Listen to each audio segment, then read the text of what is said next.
What is up, soil family? We just doing a greens check-in. So this is my little buckets that you saw me grow the sweet potatoes in. What I decided to do, repurpose my soil, because we all into reusing our soil, because it's just cost too much money to keep buying soil when you get re-amended. So this is some of my greens. I got some collard greens in here, and I think some Savoy cabbages, and all around the perimeter I put some good old radishes. You can't have enough radishes. And then in the other bucket we have some more greens. So we have the champion collards right here, they're growing, and the Savoy cabbage, and then I threw some beets in there. So in every garden area that I have, no matter what I have growing, I got some root vegetables in there, just growing alongside of everything else.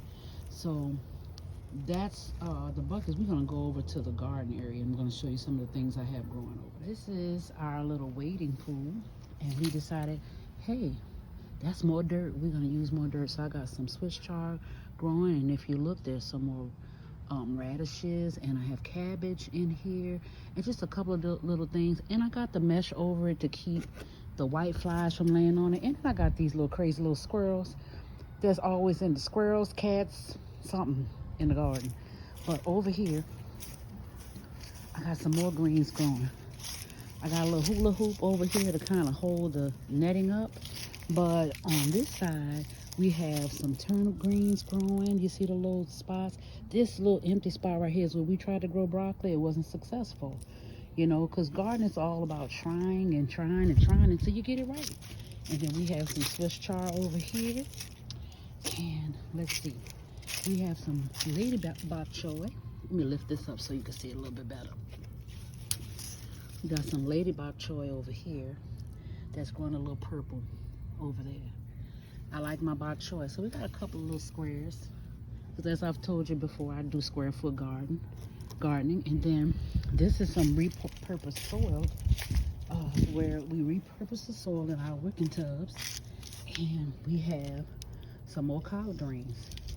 Am I going to have a lot of collard greens? Yes, I'm going to have a lot of collard greens, because you could never have enough collard greens, because you never know when you're going to have a funeral, you're going to have a gathering, or you just want to eat some good greens. And then over here we have some red Japanese mustards. First time growing these. And if you know anything about me, I love to experiment. I love to try different things. I'm just going to lift up the net a little bit so you can see what I'm growing. Aren't they beautiful? Look at that. Look how pretty. So we'll find out what's going on with that. We got some onions growing. And in between all of the plants that's in the bed, we have onions growing. We put some bunching onions. They serve two purposes. We can use them for eating, and we can use them as a companion plant to deter all these little pests that come in the garden. So right here we got some Napa cabbages, because we have the daikon radishes, and we're going to put the Napa cabbage with it so that we can make some kimchi this year.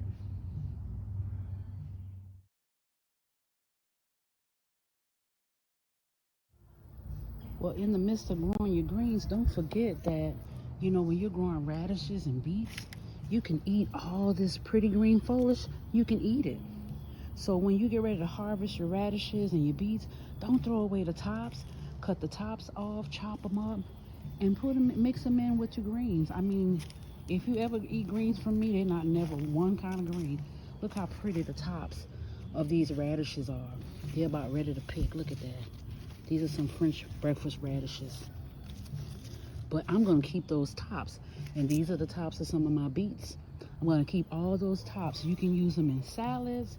You can use them in soup, or just cook them like you normally cook greens, you know. And some more of my radishes that's growing. So we're going to eat the whole plant. So one thing I've learned with growing all this different stuff, you can use multiple parts of the plants. Even found out this year that you can eat the tops of carrots in salad. So we got carrots in a couple of places. We got carrots here.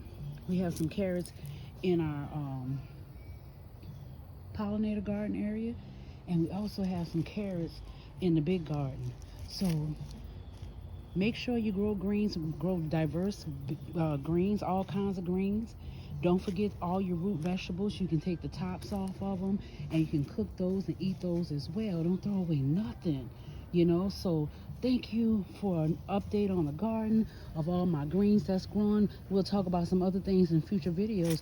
Don't forget to click like and subscribe. Peace out, my soul family. Bye-bye.